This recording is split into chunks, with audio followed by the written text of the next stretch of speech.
White man can't jump. Quick show of hands, if I can. How many of you, if you had an emergency and you were called out tonight, know at least one or two neighbors nearby that you could call to keep your kids overnight and you'd feel good about it?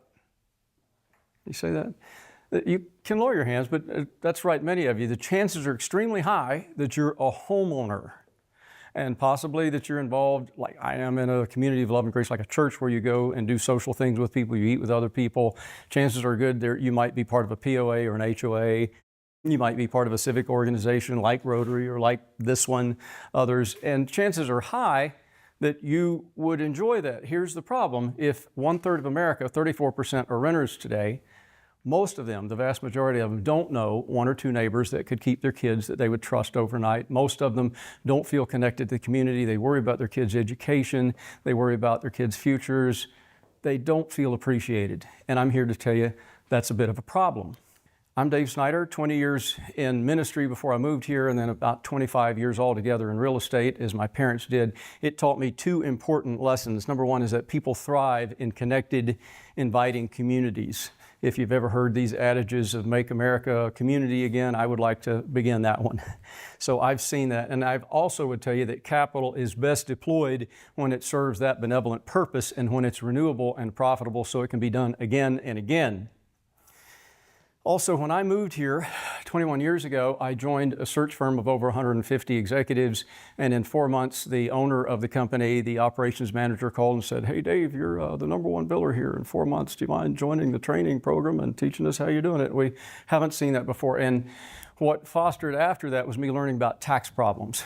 Months later, the CPA calls and says, "Hey Dave, congratulations. I'm going to send you a congratulations card. You've hit the top tax bracket."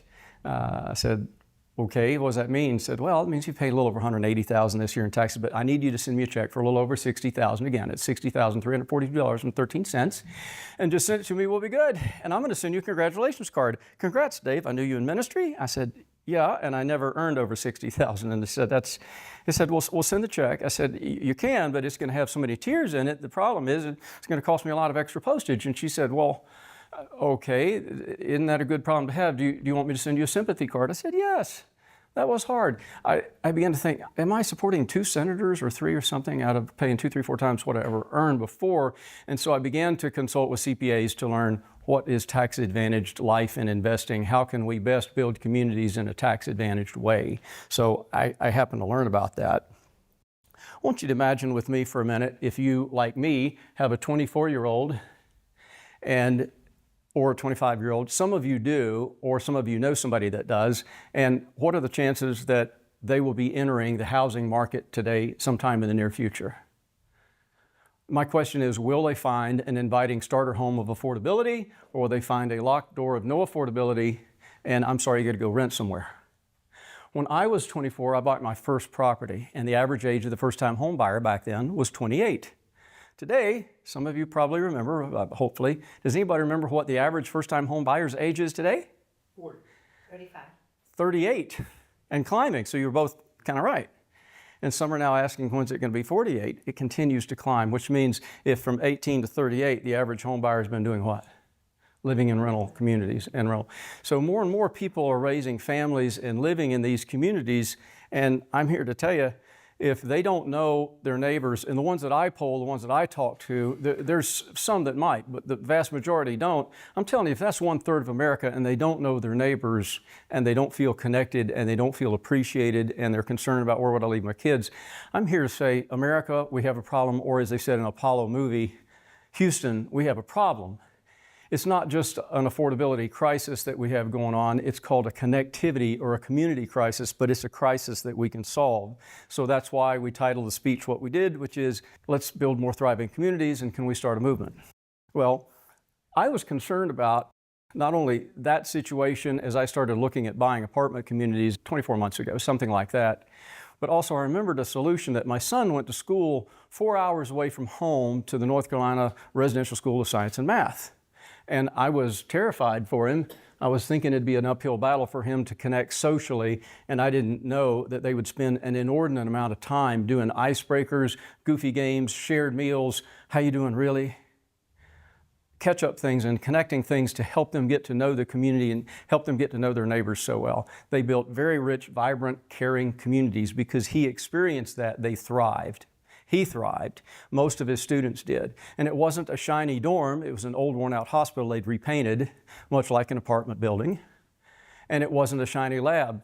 He wasn't just housed by a community, he was held. That's what we build. We're Chateau companies. We build designed, caring communities in apartment communities. We greet each and every new resident. We send nonprofit folks to be the welcome wagon. We also make sure we have at least one social event per month of appreciation. We also encourage them to do at least a pancake breakfast 6 times a year, every other month for the kids, a pizza night for the kids every other month. Lots of appreciation ideas to say, you matter, I see you, I know you, I like you, and I'm for you. That's what we want to instill. When they do, they thrive. We've built a 151 idea playbook to make this normal, not novel, and repeatable. Some people say, well, Dave, if we were to start a movement, you're going to talk to investors. Investors are going to say, people don't want to spend money on goofy games and meals and socials and stuff like that. That costs money. Yes and no. It costs pennies and you reap dollars. Here's why.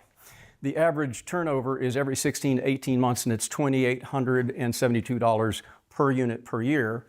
Once you get vibrant, rich communities where people want to stay and they want to move and they want their friends to move there, 3 things happen. Number 1, your marketing expenses go down. You don't have to market to find people. They're there.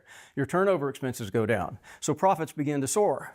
They go up way more. Some of you might remember some of the presentations I've done before. Here's how you increase an apartment building $1.5 million in value or $3.5 million the first 90 days without touching rents. This is another way. It's the most important way.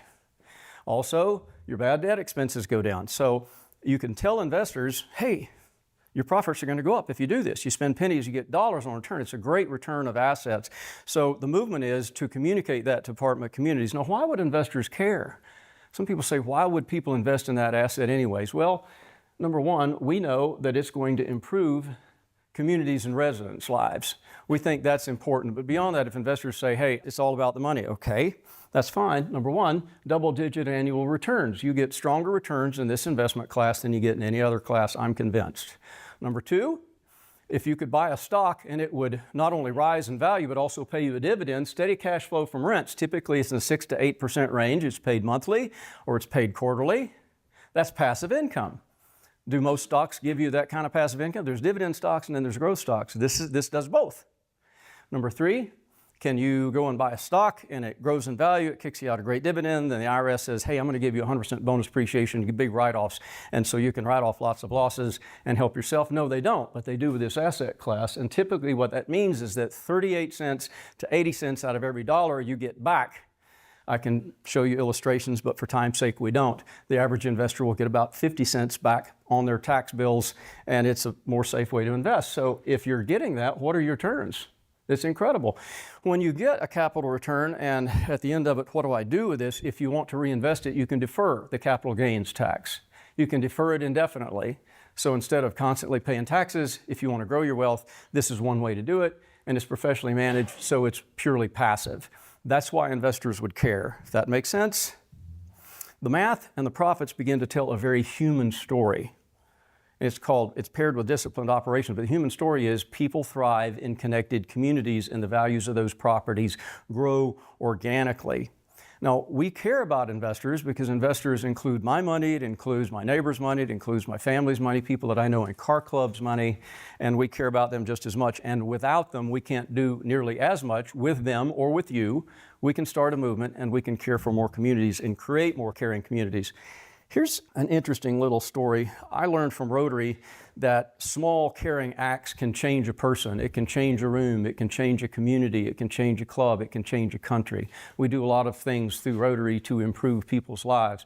I want to share a study with you. In 2010, the North American Mission Board conducted a study of North America and found that at that time, that includes Canada, that includes Mexico, 57% of North Americans lived in rental communities.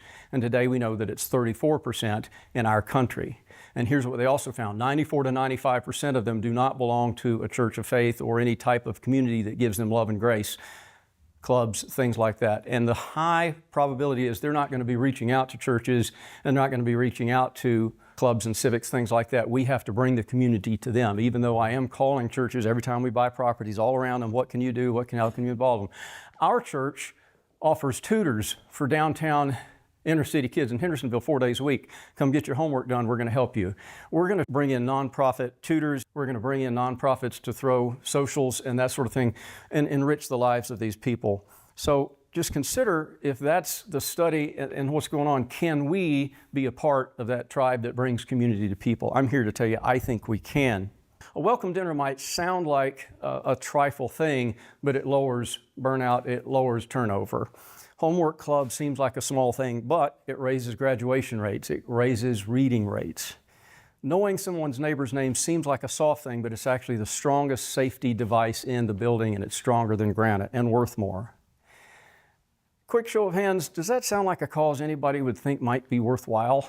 Anybody think that maybe people could participate in that? Well, if your heart beats a little faster for the idea of kids thriving and doing better in what they know in school and people feeling more connected and safer in 1/3 of America, then you can take positive action. You can come see me and you can consider becoming a limited partner who cares and who earns strong returns, tax advantage. But if you say, Dave, I don't have money, but what can I do? Well, communicate with these apartment community property managers, as well as communicate with the investors that are in these communities, and just communicate to them. Make these people feel like great residents, that they are appreciated. If you can do that, then you will have started a movement that I think is worthwhile. And CBRE says apartments outperform stocks and bonds, so you can also tell people they'll be richly rewarded. Nothing sums this up better than my favorite quote from Margaret Mead. And it was in 1986 when she said, "Never doubt that a small group of thoughtful, committed citizens can change the world. Indeed, it's the only thing that ever has." Thank you.